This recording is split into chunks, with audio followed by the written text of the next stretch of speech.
Greetings, everyone. Wish you all a blessed Monday. Good afternoon, good morning, depending on your time zone. For me, it's almost good night in Greece. How are you doing today, Versan and David? Doing great. Yep, doing fantastic. Can be better. Another exciting week for the markets. I mean, not from the price action perspective, but there's definitely a lot of things happening simultaneously. We do have more geopolitical tensions. We don't have time to waste on this podcast today. We have a massive operation of politicians being arrested around the world that indicates further distrust from the public upon the public institutions and politicians. The Epstein files apparently are more than just files. I call it now the Epstein operation. We're going to discuss this on this podcast. I don't know where you guys want to start today. Versan, maybe you want to drive the conversation. I think we discussed a few topics in private. Which one we want to talk first? Well, all of it is interwoven, certainly. So we really can take this conversation in any direction. I think the whole Epstein narrative now kind of correlated with even the UAP and the fact that the cryptocurrency phenomenon was created by the Epstein network. All of this is really the way they could actually accelerate the reset of the system. How do they do this? History shows that they try to break down the trust or whatever's left of it. People don't trust the political system anymore. They don't trust the money, the central banks. And now you have a reason to reset the system and roll out a new third party. And I think the fact that we're at this turning point where blockchain technology, artificial intelligence are converging, it really changes the conversation in so many different ways and different levels, where you have this new kind of system that's emerging. And it's just very interesting to see how this is going to play out. But I think everything that's happening on the mainstream news is really theater. It's controlled narrative containment to create a perception around the way the central planners are trying to take us in this direction anyways. And that's simply because we do have a failing monetary system. So I think the news that we're seeing is a soft drip disclosure, which is designed to really bring us into something new. So we're in the early stages of that. Those are my thoughts. Whatever you guys have to say about it, I'm curious to know, but I think it's all planned out, obviously. Yeah, I think so too. I think what you're describing is social engineering. There is a designed destination that we're being kind of like herded into. I think the same level of social engineering is happening around the whole wide world. You're seeing it in the UK. Certainly you're seeing it over there in Germany. You're seeing it in a lot of these countries that really have been industrial powers. And, the whole idea, the ideology has shifted so significantly that people are being incarcerated for retweeting tweets, which is really wild, but that this is becoming, a norm. The silencing of free speech. I think Emmanuel Macron was recently quoted as talking about, well, he agrees with free speech so long as it follows these parameters. Well, that's not free speech. And even David Schwartz in the XRP ecosystem kind of challenged that thinking, saying, no, free speech is free speech, whether we like the message or not. That's what free speech is. But we know that free speech has to be one of those things that, society has to buy into the whole taking of that back. And we're being engineered. We're definitely being engineered. I think the rationale behind it is beyond just the financial side of things. I think there's the, where they want to take us socially. Certainly the finance is, a big foundational piece. But the reason for that all stems back to control. And in the unwinding of this current financial system, there's a lot of losing of control, with the fiat, the death of fiat is going to result in a very chaotic type of thing. So they have to transition us into a system that is going to, follow a lot of these models, but will definitely allow them to maintain the reins of control. And this is where, I do believe that the new system that we're dealing with is going to be AI governed. And of course, blockchain distributed ledger technology is going to be the currency of that type of model. And that's just, that's my thinking on it.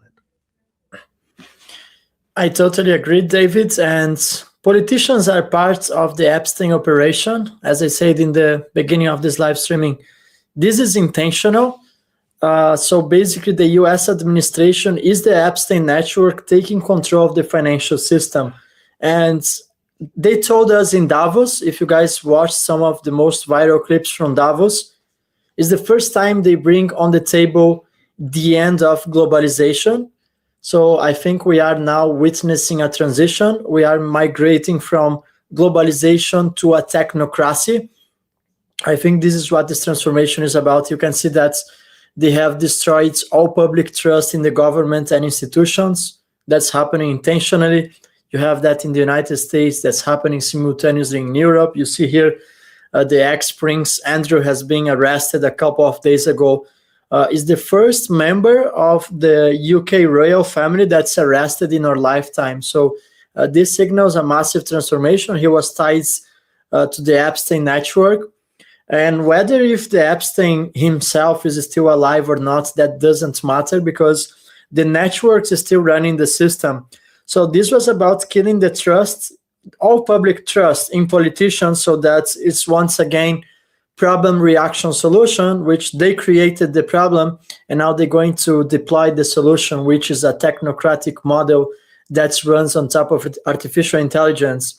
And to add to David's point, blockchain technology is the currency of AI agents. So we can bring this conversation back to crypto because once you have a system that is technocratic, you rely less on central banks and more on automated decisions, liquidity corridors, and that's all tied to XRP. I'm not saying that central banks are going to disappear, but that puts an end to nostro-vostro accounts, for example, pre-funded accounts. Any sort of labor that still relies on human decisions, if you will, is going to be replaced by automated decisions. And that's exactly why you have amendments on the XRP ledger. One of them is being digital IDs. Another one is being the clawback feature that enables a programmable form of money. So you're going to have a system that runs independently and that's going to run based on automated decisions and smart contracts. And this is exactly why they decided now to bring the end of globalization, because they know there is a new system that's going to replace this vacuum in the power right now. And by the way, if you go research back to Elon Musk's family, if I'm not mistaken, is his grandfather is one of the creators of the model that we call a technocracy. So it's all engineered. He's not there by coincidence. He's not there to save humanity. And it becomes to be a dangerous game. Later on, I want to share a video. I have been doing some research, and if you guys notice how fast AI is advancing, it's actually scary. I don't know if you guys use AI to do some sort of work, but I do use AI, for example, for creating images. And if you would use, let's say, ChatGPT 1 year ago, and you ask to create, let's say, any sort of image, most of the times you would not be successful.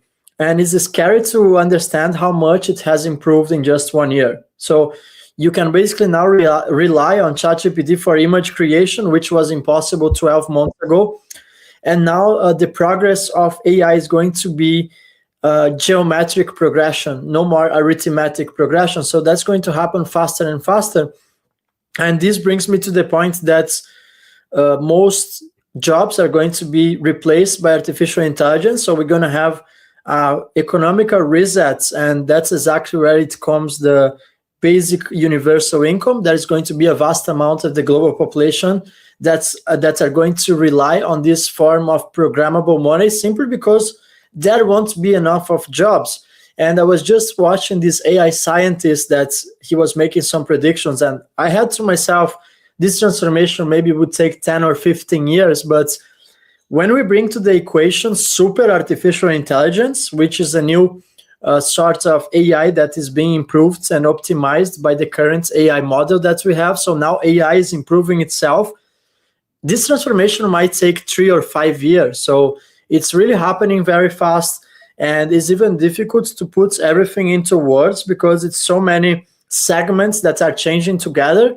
The whole political power is basically being replaced with machines. It's going to happen. You will see that it starts with killing the trust in politicians. It ends up with a technocratic system.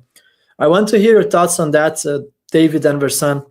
Well, real quick, I do want to share some information with everybody. It's not widely known or recognized, but this is something I researched a long time ago.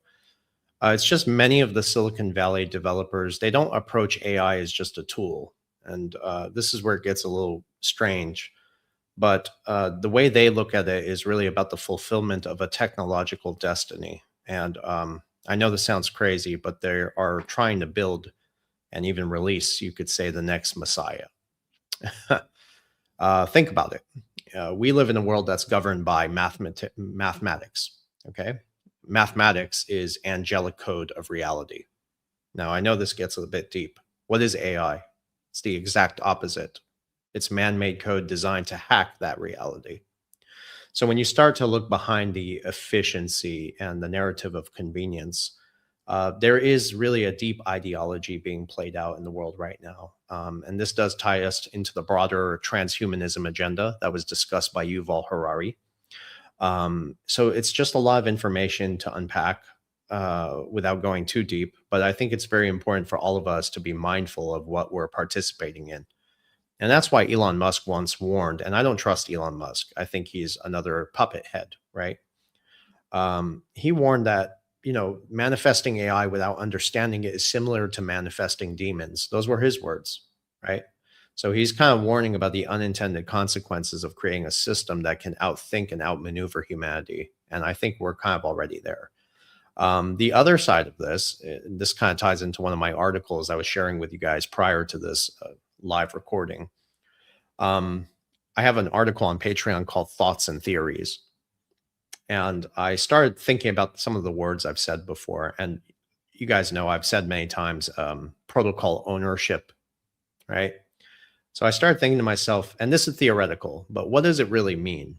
And I started to see all the endless possibilities when you start to talk about artificial intelligence converging with the financial system. And I'm talking about blockchain. So I think in the future, the monetary systems, it's becoming very clear that the monetary system and just the labor market is going to be operating autonomously. That means you're going to have value moving continuously and settling simultaneously across the globe. So I started to think, okay, well, protocol ownership. Then I said, okay, well, those holding the protocols, the core protocols, and I'm talking about the base layer of the new infrastructure, XRP settlement. I think it's going to really occupy the distinct classes of wealth. So what I'm trying to tell people is that ultimately, I think everyone does have the potential to be wealthy by certainly owning the technology, because if value is going to flow back to the participants through this value transfer of artificial intelligence, then the economy itself is going to be guided by AI. That means time, energy, and labor are going to be replaced by, algorithms. Okay.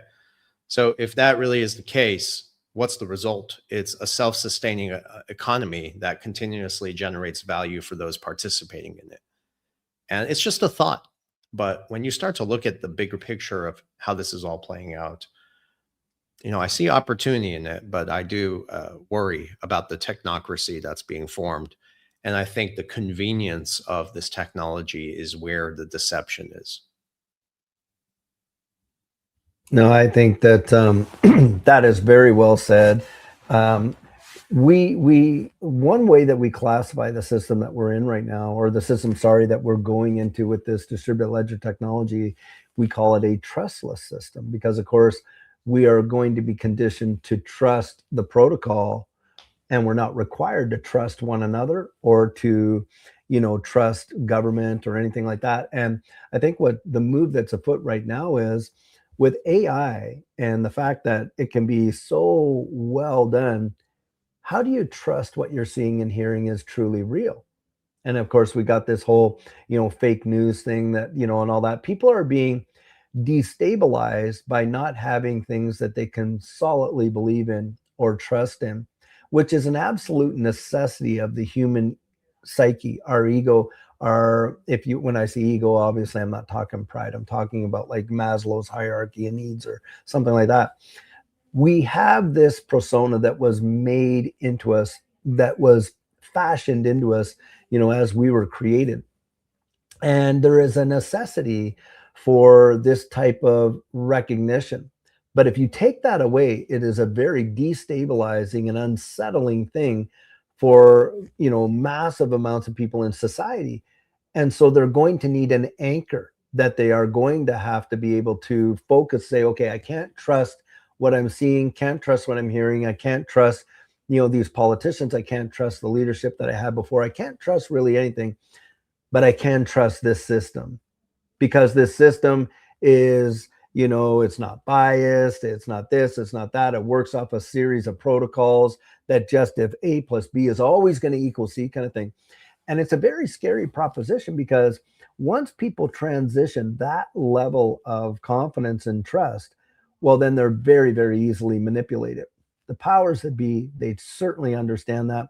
We have been dealing with social engineering now for probably well over a century to bring us to this place that we're in today.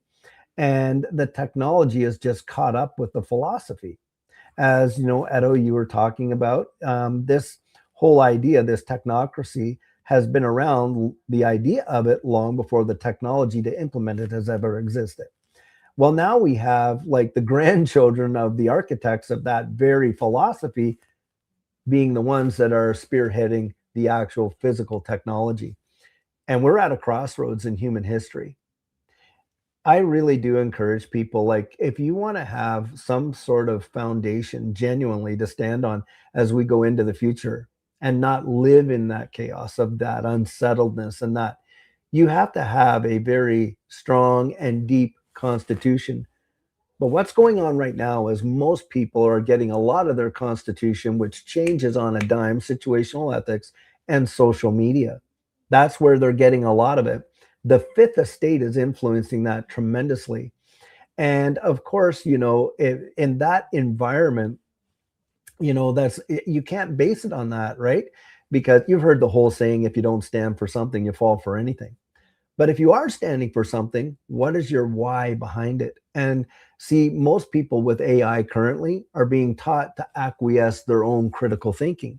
Well, I'll just ask ChatGPT, kind of like, when we were kids and they started introducing calculators so that you didn't have to really think through the logical steps of solving that problem. Problem solving being one of the most critical elements for us, our decision making. Like when we took math in school, it wasn't just to learn 2 + 2 = 4. It was to learn a method of problem solving that works in the real world that we can employ in life, right? Well, that's being now taken away. And people are weakening their analytical and critical thinking because they're just acquiescing to, the current models of AI. And basically what they're saying is, I'll let you do my thinking for me. I know that sounds crazy, but that is very broad, and is being very, you can barely even debate subjects anymore in an environment where both parties can be respected and heard. Nope.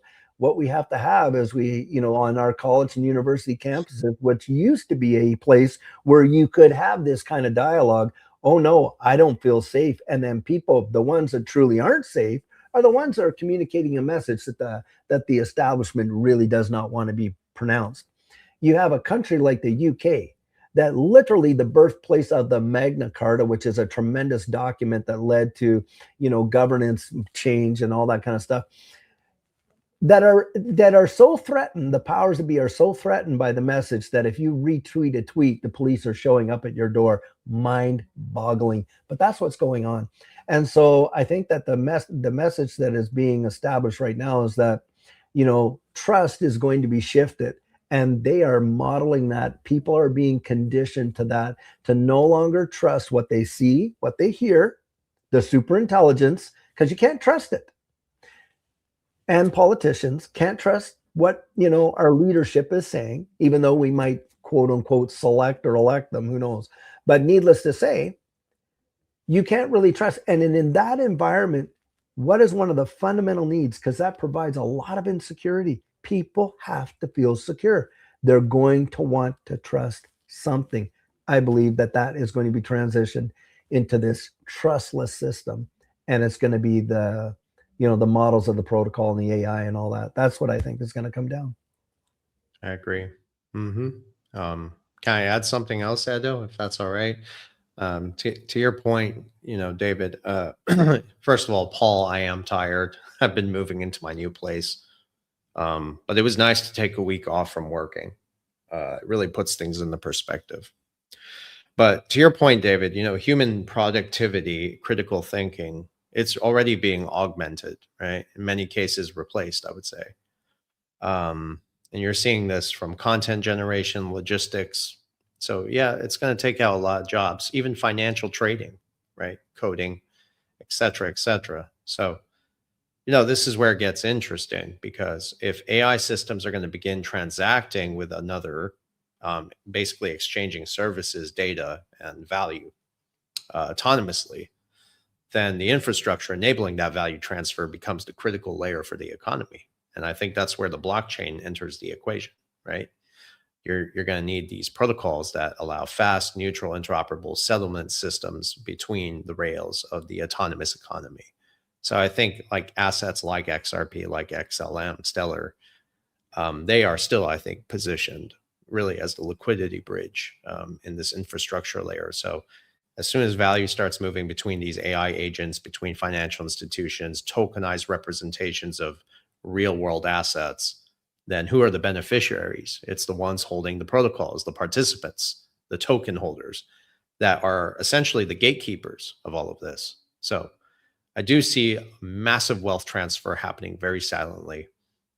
And also for the audience, I hope you guys are understanding and reinforcing that you need hard assets because of all of this. My approach to all of this has been long-term wealth preservation through physical, tangible assets that are outside this system I'm describing. Short-term profit-taking strategies, as long as they're going to keep printing money, debasing currency, markets are going to keep climbing higher. That's called asset inflation. So there's opportunity in the short term. And then, of course, having the strategic exposure to the transformative technologies that are inevitable, in my opinion. So you want to always capture value on the upside while also insulating yourself against the volatility and I think the corruption that really comes to the core and to this technocracy that we're discussing here. I 100% agree, Versan. Technocracy is the science of social engineering. So we have to be getting prepared for this transformation. But ultimately, I think there will be two types of individuals into the new financial system, and you need to be sure you are on the right side. You need people who are going to need an XRP wallet, perhaps activated with tiny XRP drops. And the reason they're going to be using these wallets is actually to receive the universal basic income, which is going to likely be deployed in a form of stable coins, whether it's real stable coin or perhaps any asset that has a one-to-one peg to the US dollar, or you join the new financial system as an active participant and a liquidity provider for financial institutions. Therefore, you start accumulating XRP before it becomes a pivotal asset in the new financial system. And at this point, you are positioning yourself as an equal to the banks, as an equal to financial institutions. And in this way, you're actually going to benefit from this massive wealth transformation, because ultimately, it's not going to be a pleasant transformation for 99.9% of the world's population. And you start to ask questions, what's going to happen when suddenly 70 or 80% of the world's population has no job, And that's also tied back to the fact that right now we have the S&P 500 artificially close to near to all-time highs, but that's completely disconnected from reality. That's my opinion. And that's also connected to the crypto markets. And I wanted to discuss, I wanted to shift the conversation to crypto right now, because a lot of people are wondering if this is the bottom or if the assets are going to drop lower. So I want to share my perspective, and then I want to hear your thoughts, Versan and David. But mainly, the main focus now that I want to discuss is the correlation between Bitcoin and the S&P 500. So this cycle has been quite an abusive relationship between crypto and the S&P 500, because what's happening is that every time the S&P 500 goes up, BTC is basically not following with the same intensity. So, but here's the problem: every time the S&P 500 corrects even 1%, then BTC is dropping at a much more intense rate. So this is actually not beneficial for BTC in the short term, and I want to bring a scenario here to the screen. So I think ultimately what's going to determine that if we have a bottom or not, because a lot of people are asking me this question, are you going to drop to lower levels? So this is what is kind of worrying me, because as you can see, the S&P 500 is still very high, but I think a correction is just a matter of time. So my question is, what happens to BTC price once the S&P 500 does a move like this, or maybe slightly a more aggressive correction, let's say a 10 or 20% correction. So in this case, I think we could have much lower levels for crypto, but ultimately, in my opinion, that would be the greatest buying opportunity for digital assets that hold intrinsic value. Now, for the other cryptos, I totally believe the market has completely changed. 99% of digital assets are not going to recover. I was looking at some charts yesterday. Most coins that had some relevance back in 2021 in the previous bull run, most cryptocurrencies built on top of ERC20 network. These coins are completely dead. And we are not even talking only about meme coins. We are talking about coins that have an ecosystem and some sort of utility, but in the wrong network. So you can't provide cross-border payments if you are built on Ethereum. So here's the thing: I think it's the moment to shrink your portfolio. It is not a financial advice; it's just my strategy. Second, to be holding utility coins, because ultimately those coins are the only ones that are going to recover in these markets. By the way, most cryptocurrencies are dead. Go see the charts by yourself. It's not even my opinion. That's factual evidences right there. And I think it's extremely important to have liquidity on the sidelines, because if the S&P 500 corrects, like I said, like I showed you, and I think that's going to happen at some point, you also want to have some liquidity sitting on the sidelines to deploy on the utility assets, because that might be your last and final opportunity to get assets like XRP, XLM, SHX, HBAR, Velo, and a few others at discounted prices. That might be the final opportunity. No, I really like that kind of thinking. I do believe that, personally, I've been sharing how I think we're going to hit a double bottom. We hit $1.11, I think, on Binance for XRP. I don't know if we'll see like a correction down sub $1, but remember, right now we're at $1.30 something. If we lost another 30 cents, that's going to cause a great level of, panic with a lot of retail, because most retail is not disciplined in their understanding. They're basing a lot of their investing on somebody else's conviction. So they haven't done a lot of that research themselves. And I think that a lot will get really, really shaken up and shaken out. I definitely believe that, like you said, 99% of most of the assets, the tens and tens of thousands that are out there, are useless, pointless, and have no real lasting value. I do believe the ISO tokens that will supply, the infrastructure, if you would, for the new digital economy will survive. HBAR, XLM, XRP, SHX, XDC, different ones like that are really, out there in a place where they can have major impact in the utilization of what they're going to be needed for. And this is where you get the whole phoenix rising from the ashes, because I believe if we do, and we believe we will, see a major correction in these equity markets, that is going to be catastrophic.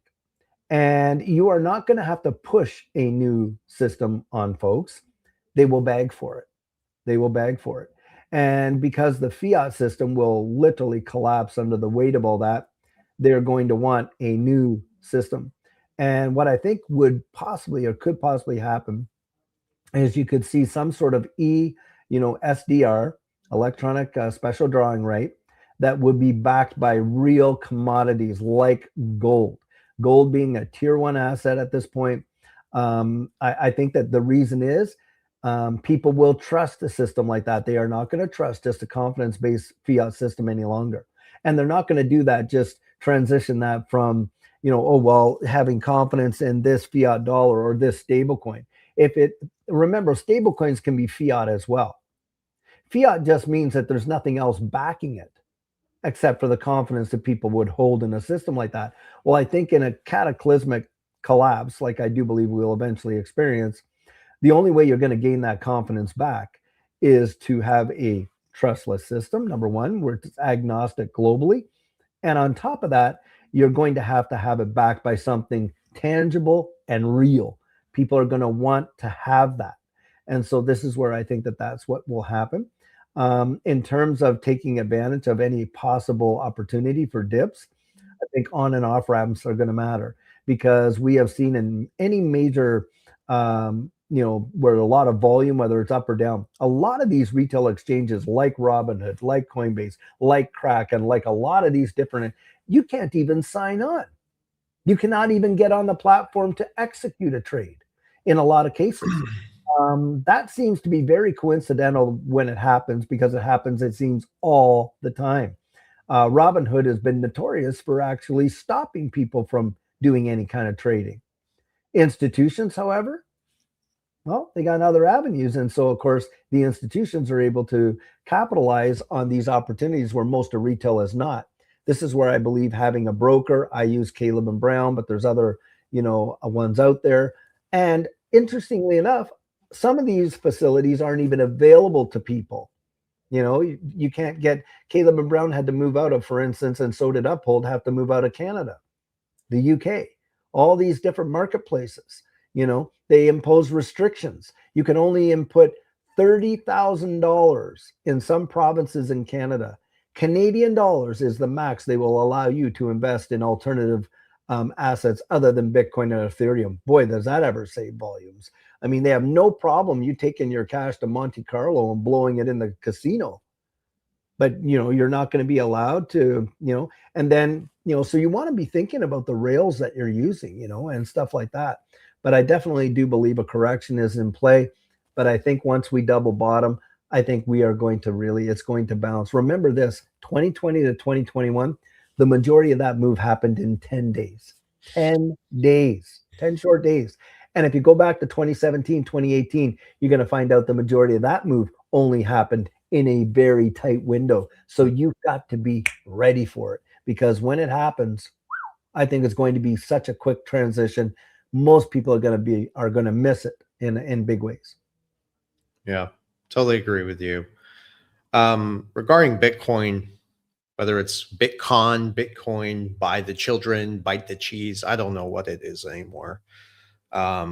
Listen, it's quite clear that Bitcoin definitely has some ties to the intelligence agencies. So I still see it as the way I've described it many times. It is a wealth confiscation mechanism, and it still succeeds. So why wouldn't you have an asset and inflate it when spectators who are very uninformed and still don't understand how markets work put their money into something because they heard about it on CNBC or Fox or Bloomberg or whatever, BlackRock making a statement, the whole world jumps.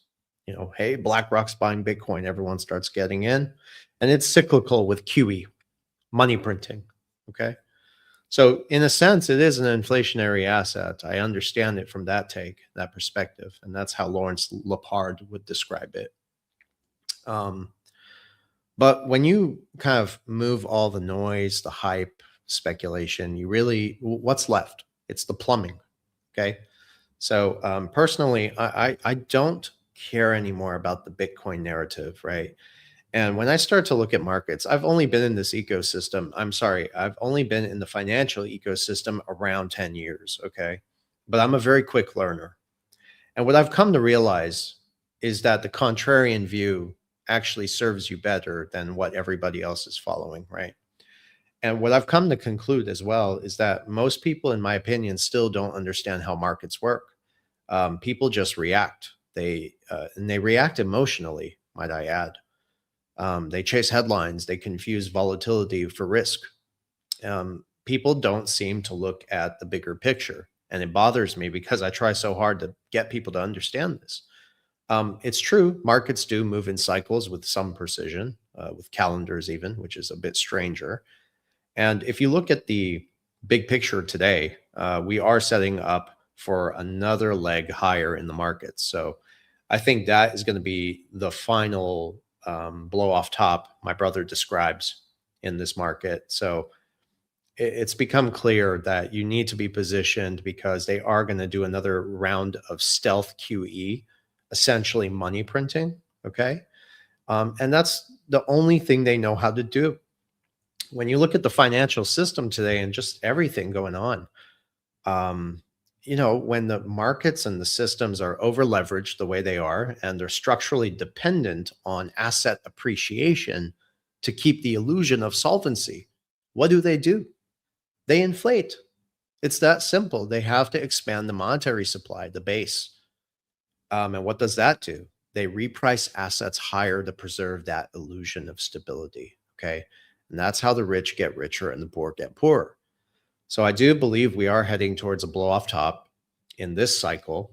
And I do think in the grand scheme of things, we are at the end stages of a macro 100-year cycle. So those positioned correctly, not following the headlines, but following the infrastructure, following the money, as they say, you're going to do very well as they, really debase the currency and create asset inflation like we've never seen before. And I do believe many of us in this community are in that camp. So I'm quite optimistic. When it comes to gold, though, I think this is very important. You have to look at what they've been doing to the gold for a very long time now. Besides reclassifying as a tier 1 asset class, you have to understand, what does this mean? It basically recognizes gold as money again. Okay. Let that sink in, what that means. Hard assets are gradually becoming hard collateral again. And you can tie that into the debasement of all fiat currencies. So we are in a structural realignment, you could say, where I think you're going to have some hard assets, hard collateral at the very base. And that's exactly why institutions are looking for a new reserve asset that banks can use, not just to strengthen the balance sheets and support lending to keep the economy going, the grease in the system. That's why they have these new reserve requirements. So I just think this is a real shift in just the way the world is going, the direction, because gold is a monetary instrument and it's being accumulated at levels we've never seen before because it's going to be the foundation of stability. Mark my words on this. If you look at this from a central bank perspective, gold can actually mitigate or even solve the global debt crisis by simply resetting the price. They've done it before. I think this is exactly what they plan on doing. The other thing is gold is going to anchor the new financial system, but in a digital economy, you need mobility. You need quick settlement. And that's where cryptocurrencies come into the ecosystem, So I think I'm at a point now where I'm done dealing with the minutia of what the central planners are doing. I'm just sticking to the facts, guys. So based on that analysis and the trajectory, the strategy is quite clear what you need to be doing. You do need to have some real assets in your portfolio to mitigate all the risks. And as they say, if you don't own the physical asset, it's not yours. Same goes with crypto. If you don't own your keys, it's not yours. So everybody needs to be approaching this from a perspective where you need a diversified portfolio, but more importantly, you need to understand that the only sovereignty you have right now is physical assets. I keep reiterating this because it's that important. Don't lose the only freedom you have left. And people are just giving into this. So listen, I do believe XRP is still the digital counterpart for gold. Like I said, when you just filter out all the noise and everything, you strip it all out, what happens? It's all about the plumbing, right? And liquidity is the real driver of the market. So I don't think digital currencies in general, whether it be a UBI, a stable coin, anything along those lines, is not going to scale globally without this reliable, fast, trusted settlement layer. And that's exactly what RippleNet does. Well, interestingly, RippleNet uses XRP to settle value.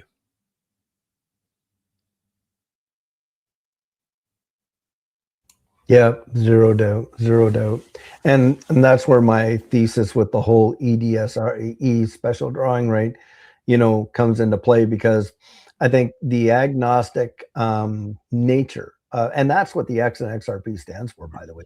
It's agnostic, not tied to any particular country. That coupled with, or backed by, however you want to describe it, a real world asset that people are generally going to trust in is probably what's going to be the thing that's going to move most value in that new system. But, most things are the most volatile at the end of something and the beginning of something else. And this is where we have that window, that sliver of opportunity, because I believe after that fact, I believe the door is going to close. I think that it will. The reason I believe that the door will close is because we will now be into it won't just be the monetary reset, right?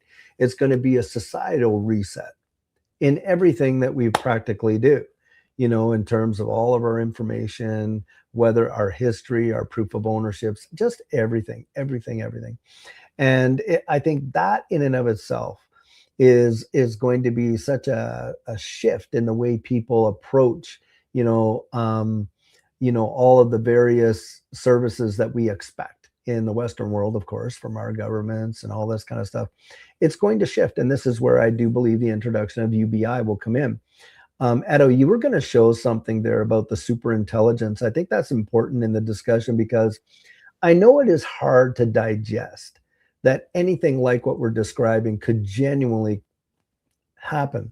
But we've all lived through that, haven't we? It was very hard to believe that they could shut the economy of the whole wide world down just like that. But they did. We're all manufacturing, all logistics and shipping, all service business, everything, everywhere came to a screeching halt, right? When all that was going down.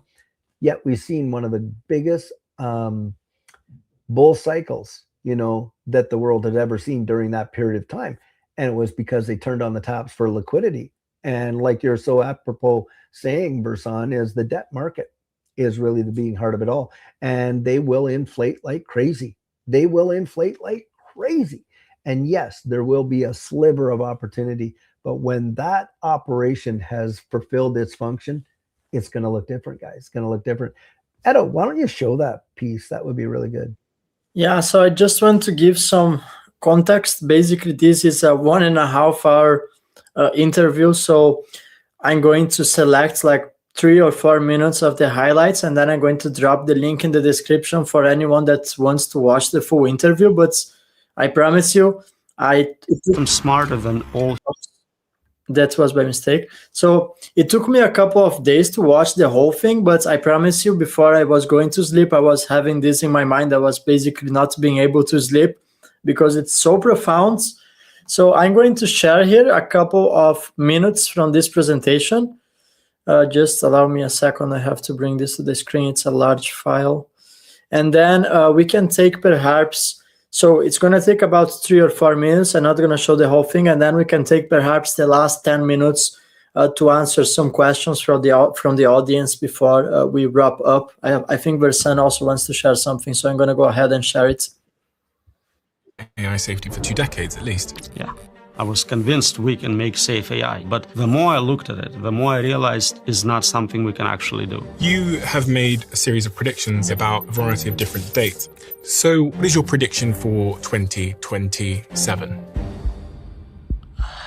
Dr. Roman Yampolsky is a globally recognized voice on AI safety and associate professor of computer science. He educates people on the terrifying truth of AI and what we need to do to save humanity. In 2 years, the capability to replace most humans in most occupations will come very quickly. I mean, in 5 years, we're looking at a world where we have levels of unemployment we've never seen before. Not talking about 10%, but 99%. And that's without superintelligence, a system smarter than all humans in all domains. So it would be better than us at making new AI. But it's worse than that. We don't know how to make them safe. And yet we still have the smartest people in the world competing to win the race to superintelligence. But what do you make of people like Sam Altman's journey with AI? So a decade ago, we published guardrails for how to do AI right. They violated every single one. And he's gambling 8 billion lives on getting richer and more powerful. So I guess some people want to go to Mars, others want to control the universe. But it doesn't matter who builds it. The moment you switch to superintelligence, we will most likely regret it terribly. And then by 2045... Now this is where it gets interesting. Dr. Roman Yampolsky. Let's talk about simulation theory. I think we are in one. And there is a lot of agreement on this. And this is what you should be doing in it, so they don't shut it down. First, I see messages all the time in the comment section that some of you didn't realize you didn't subscribe. So if you could do me a... I'm going to put a bit more ahead, so you just watch like a minute or two, and then we can just wrap up. Well, real quick. Yeah, go ahead, Versan. I think it would be also good that we kind of jump in as well, not make people just have to sit through the whole thing, to kind of break it down a bit. But this is exactly what we're talking about, augmenting our thinking, augmenting our labor, our productivity, our creativity, everything that makes us human. I mean, it bothers me. You know, I use AI to a little degree for titles and headlines. That's it. Maybe to help me just narrow down the description on the YouTube, but that's it. And even then I'm having to tell it to keep it with my tone and authenticity, right? I have to remind it. Because it tries to distort what I share with it. I've noticed that. So it's really disturbing, but it's just a real turning point, because if we lose what we just described there, that's it, right? There's nothing left. And like he said, they know this, but they're still racing for superintelligence. Like I said, they're trying to roll out a digital messiah in a sense. There's a great movie I encourage everyone to check out. It's called Mercy. And it just came out recently. It's about this gentleman who created a AI judge, and the judge, his technology, his invention turned against him. And he ended up almost going to prison for something he didn't do, you know? So, I mean, this is the road to ruin. And I'm quoting Jim Rickards from his book, The Road to Ruin, which is really about the financial system. But I mean, this is serious. You know, we have to be mindful of this. Like I said earlier, sorry, guys, just wanted to throw some insight there. But sometimes you need to repeat these things because it's that important. I 100% agree, Versan, and I think it's more serious than we can even comprehend. I mean, the more I have been investigating about it, the more serious it actually becomes. And as you said, I like to use AI for basic functions, like my video descriptions. I use AI to that extent, and sometimes for some image creation. But ultimately, whenever you try to convey a concept, it's going to distort your words. So that's also going to cause people to rely on artificial intelligence and not use their own brains. And that's exactly why we have to be asking questions. Who's writing the code? Who's programming those answers, right? Yeah. Well, the technology is not the problem. Never has been. It's the ones governing the technology. Even when it comes to crypto, it's no different. Did you know we have the resources to free the world? We have the resources to eliminate cancer. We have the resources to lift everybody out of poverty, but it's not being done. What does that tell you? Like, you don't need to go search this stuff. It's that evident. It's that obvious. somebody is trying to mask the fact that we can solve all these problems. And it's about control. It's about power. And that, in my opinion, ruling over somebody else's life, ruling over an entire generation of people, that's demonic. You can call it whatever you want. Right. No, it is. It's totally demonic, but it's also been prophetic as well. I mean, the environment that we're, going into, this is something that we have. I remember being a little kid and, you'd hear this in Sunday school of this kind of stuff. And then as a federal officer for over 24 years, a good part of that was working as an investigator in the underground economy. And I remember even back then thinking, well, how are they ever going to make it where everyone must acquiesce to this central authority or, small, great, rich, poor, all that kind of stuff? Well, we got it now. I mean, that's pretty clear. I mean, when you're thinking about AI and also distributed ledger technology, where every dollar, if you want to use that term, or every asset is tracked from the point of creation to wherever it goes, I mean, you've lost all anonymity, right there.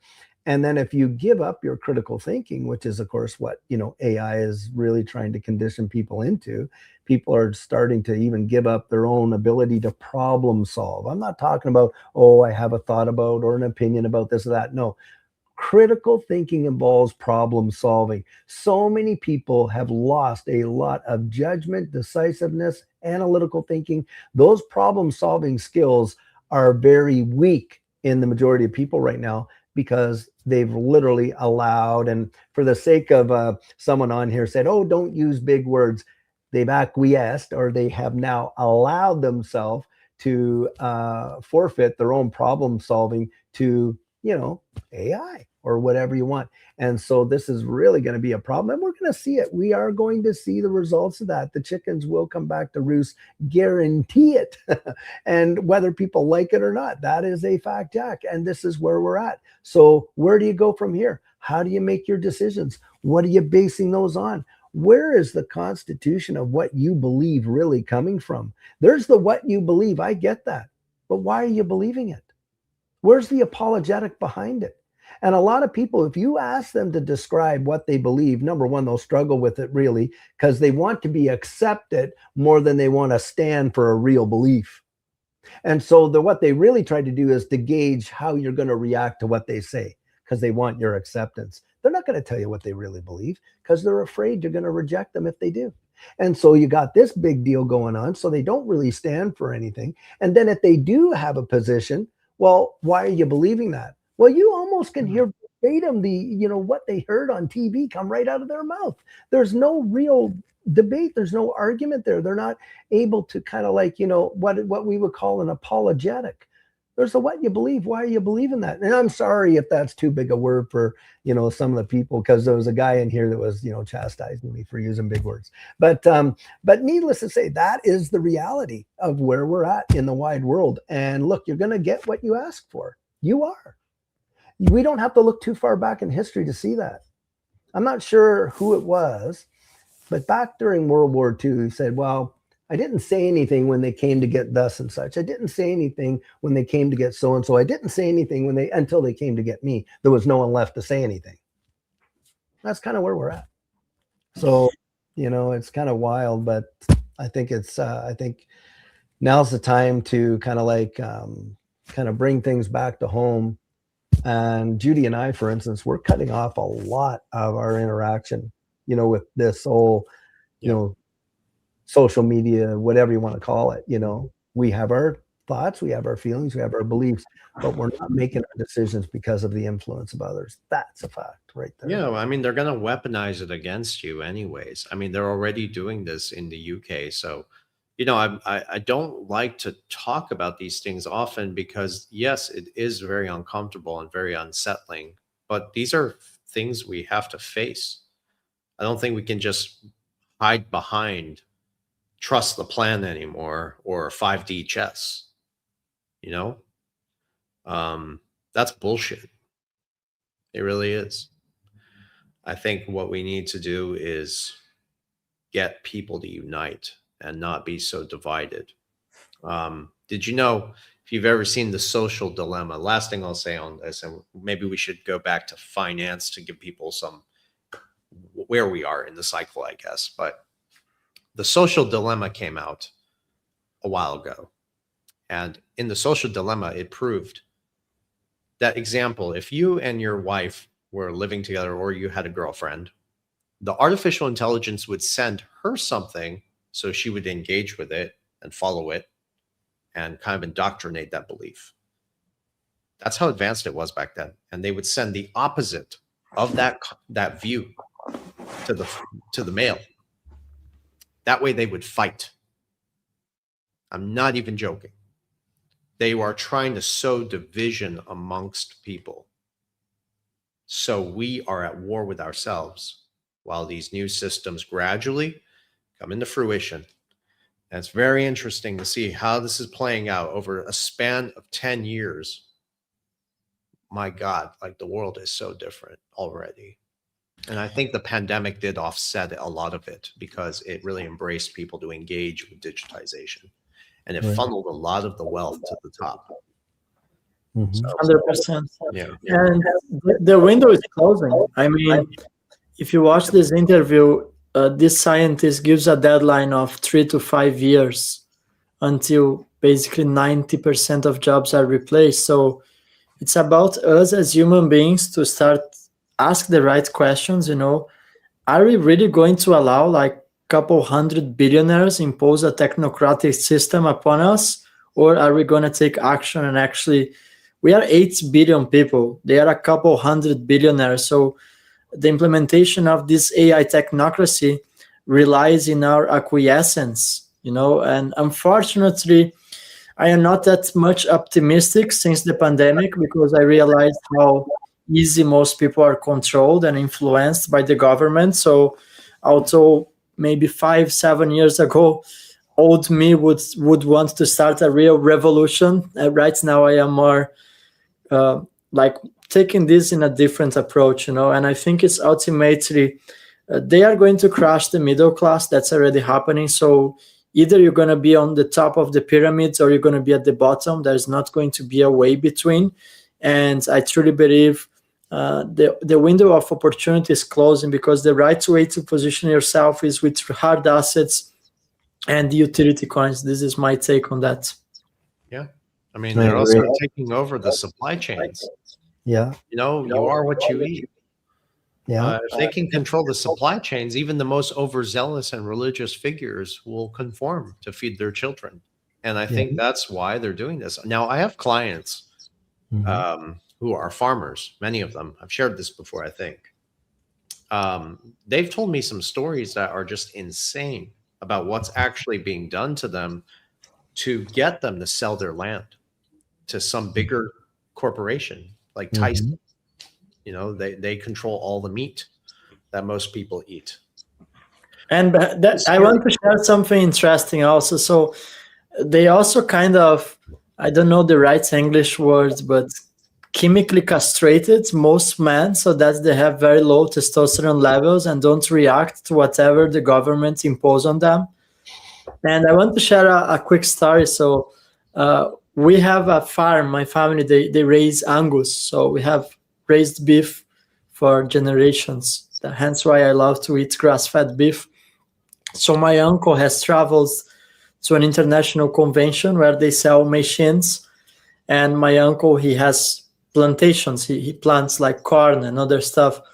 And there was a woman in this convention that he was explaining to the farmers how they should manage these machines that are made to different products like soy, corn, and even grass. And she told him that in any circumstance, farmers, that this was written rules from this international distributor of these agriculture machines. So it was written there that in any circumstance, they should feed soy to the male bull, because that would highly affect his ability to procreate and actually keep the good genetics. So they are making it very clear that not even animals, male animals, should not feed off soy, yet most people are eating it on a daily basis. And that's how they are destroying the human hormones, and that's how they are. Hormones are consciousness. So if we don't have proper hormones, our intuition is basically gone, and now you just became a ship that can be controlled by the government. So be very mindful of what you put inside your body as well. And they're punishing farmers. I mean, they'll incentivize them by saying, we'll pay you so much to destroy your crop or not produce anything at all. So make the land, infertile and all that kind of stuff. But if they do decide, no, we don't want your payout, no, thank you, we would rather just do what we're doing, then they penalize them for doing it. So it's kind of like a two-edged sword. And you have to it does not make any common sense whatsoever. But these are markets. And of course, markets are controlled. And you can better believe the future markets are controlled. And they will literally pay people to not produce so that they can create supply and demand artificially. And they manipulate all that. And then they put various other things into the food to take away any of the natural things that, would make it healthy for us. And, and of course, there's, they take refined sugars and refine it to a level, and everything, they put it in everything. So it's no wonder we have an epidemic of diabetes, and on and on and on it goes. It's too much. We'll go down some rabbit holes here and we could take another 3 hours doing it, but it's obvious that something, is being engineered here. Yeah. A few more things. I do want to also answer some questions from the audience real quick, but ever since the pandemic, and I share this with my wife all the time, ever since the pandemic, the human connection feels different, feels severed, you could say. And the community structure just shifted in such a way.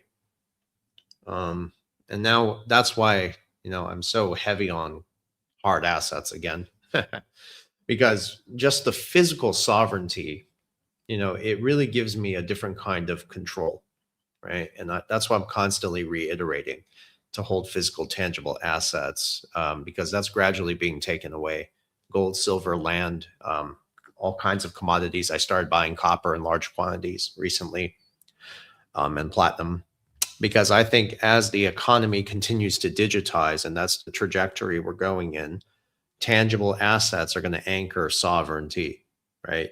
When everything becomes programmable, the non-programmable is going to become priceless. Okay.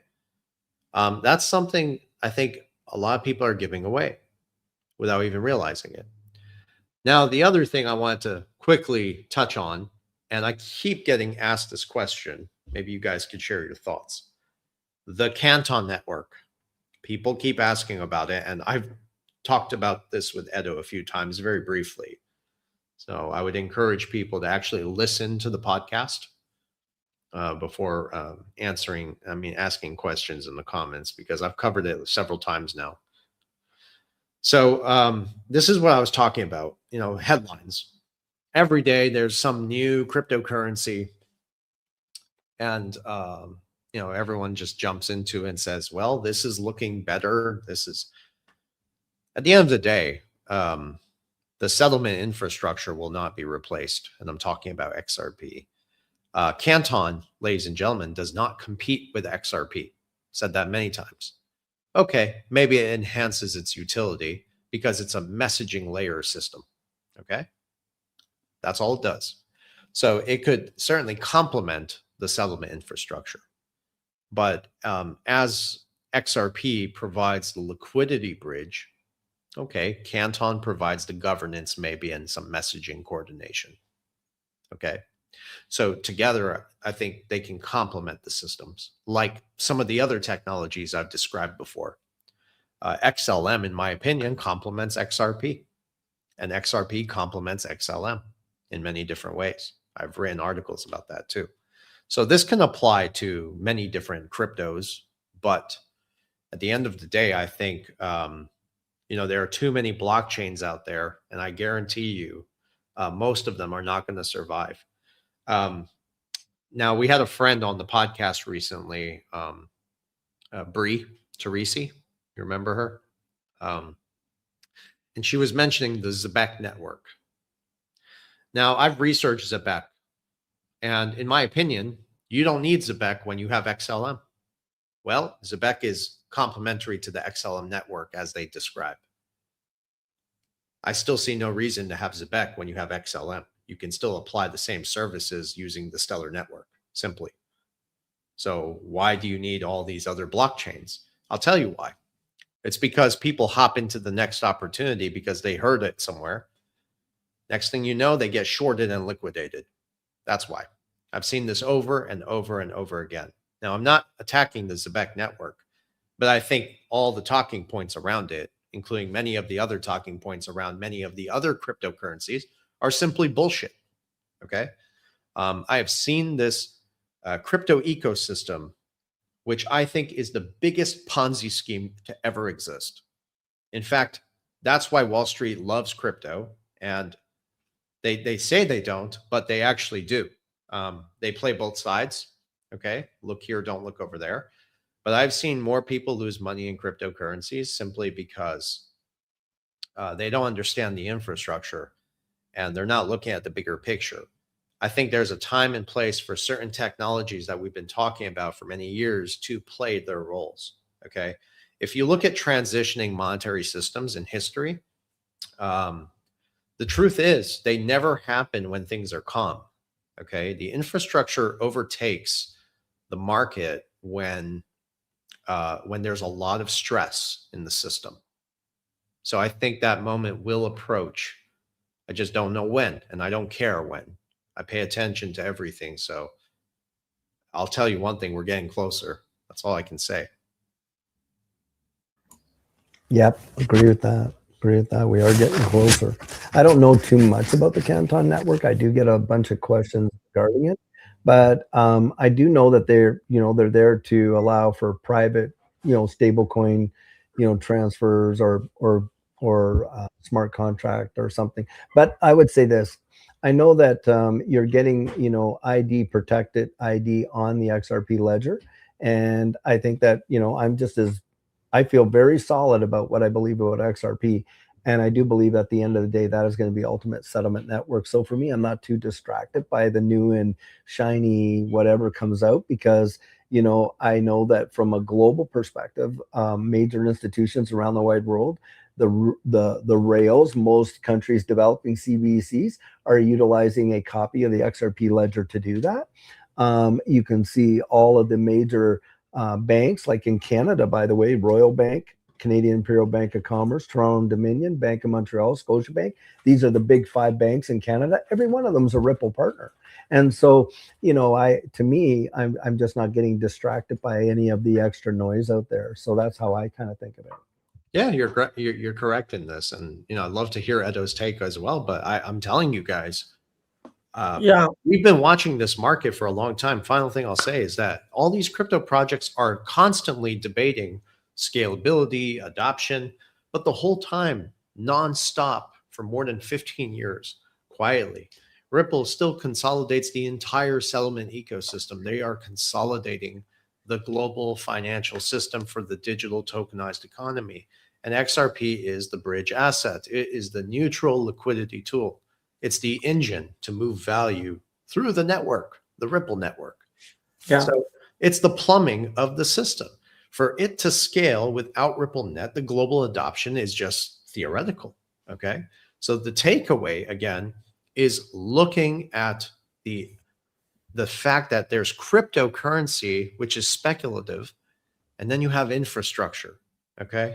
So I look at XRP as infrastructure, not cryptocurrency. Good point. Good point. That is a great point. I'm going to have to jet here, guys, but this has been great. I mean, I think that we touched base on a lot of the, how AI and how this distributed ledger technology space is being deployed to change the way the world works. And definitely we all have the conviction that you have seen Ripple, certainly Ripple, and of course XRP Ledger and XRP, really at the spearhead, at the heart of a lot of these changes. I mean, this company came out of nowhere and immediately had access to the International Monetary Fund and things like that. That is not something you normally see. And Edo, we know you've done some really big dives into the connections that the leadership inside Ripple, have had with a lot of the people that are in positions to make decisions and stuff like that, which is truly wild when you get into that. But I just want to say, as a final closing for me, I really think that this is such an exciting time for us to live. One of the biggest transitions that I guess as a history of man that we will have ever seen. And I oftentimes say that it's probably one of the biggest transitions since the invention of coin when you look at its impacts monetarily. To ignore it, I think, is to someone's personal demise. If anything, you owe it to yourself to really get out there and research it as much as you can. That's at least what I believe, because can you imagine looking back over and saying, oh yeah, I heard about it, knew about it, this and that. We all have a Bitcoin story. I think the story for XRP is going to supersede that phenomenally. And it's not a matter of if, really for me, it's a matter of when. And I do believe post clarity, you're going to see, I think it's going to happen so rapidly fast. And it's going to blow people away because all the infrastructure has already been laid down. It's already there. I think now they just need a catalyst, to be honest. Yeah, and that's probably why you see this geopolitical tension, right? It's a mechanism to get things rolling. And finally, a lot of people are telling me to go research the Zebek network. Ladies and gentlemen, I've actually done the research on it. And yes, it's about payroll, okay? But the truth is you could still do this with the Stellar network, is my point. Why do you need another counterpart? You don't. Okay. It's built, first of all, it runs on Solana. Solana halts down on a weekly basis. Can they process thousands, if not millions, of payments on a daily or weekly basis running on Solana, considering it halts down on a weekly basis? If you can do the same achievement on Stellar network? These are the questions that people have to be asking about. And also, I did break the Canton network down in a video of mine, but the whole point is that Canton coin is not a bridge asset. So they have not been actively working on liquidity rails, liquidity corridors, which Ripple has been doing so for a decade. So to Versan's point, it does not compete with XRP. You need decades to build enough liquidity corridors so that a currency can become effectively a world reserve currency and also a neutral bridge asset. The Canton network is simply a private network for the banks. Think of a messaging system like a WhatsApp that nobody can actually see what's going on, and basically is used to communicate between financial institutions. So it's not even on the same level playing fields as Ripple and XRP. So I don't really see the points. Do you want to compare a Toyota to a Ferrari? I don't really see the point of making this sort of comparison. So you can't replace XRP. And if you want to expand beyond the technical capabilities, we also have to see the political alliance where Ripple is positioned within the ecosystem, who are Ripple partners, central banks that have tested on the XRP ledger, monetary authorities that have memorandum of understandings with Ripple, and it goes on and on. I could talk for about an hour about this subject. So just to clarify, it's not a financial advice, but do your own research and fundamentally take your own decisions. I mean, you don't have to talk about it for hours. We've been talking about it for years. And we've been repeating the same message with certain updates, all right?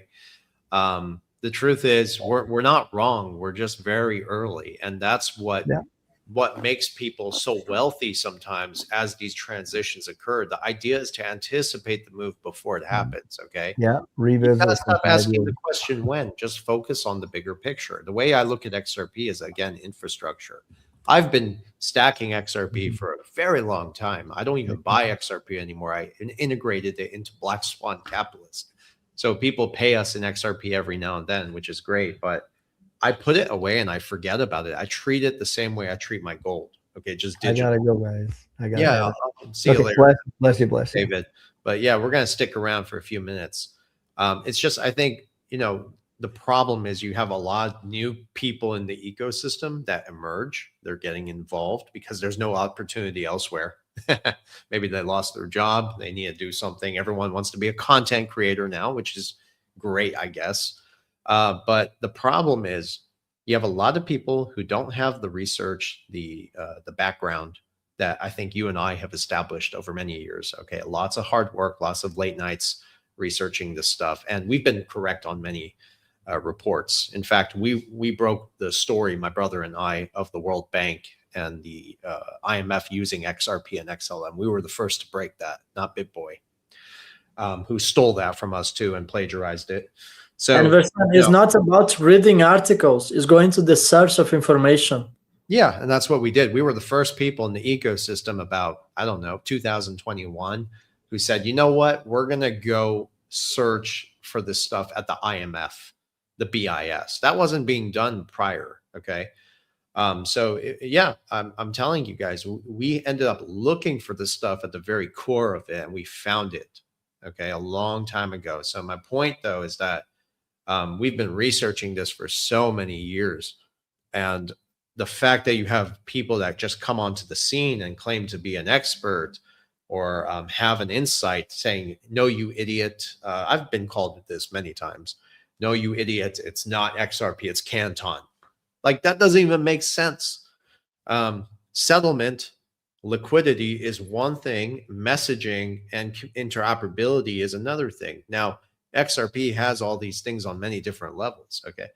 Anyways, I don't want to get into too much detail here. I am burned out. I've been moving all week, but I'll be good to go next week. No worries, Versan. Thank you, everyone. Drop in the comments your location so you help to boost the algorithm so the live is going to be delivered for more people. And I think from my side, that's everything. I think we are quite above the time today. We had 1 hour and 15 minutes. I hope you all enjoyed the conversation. Versan, any final thoughts before we close the live streaming? Yeah, just grateful for all your support.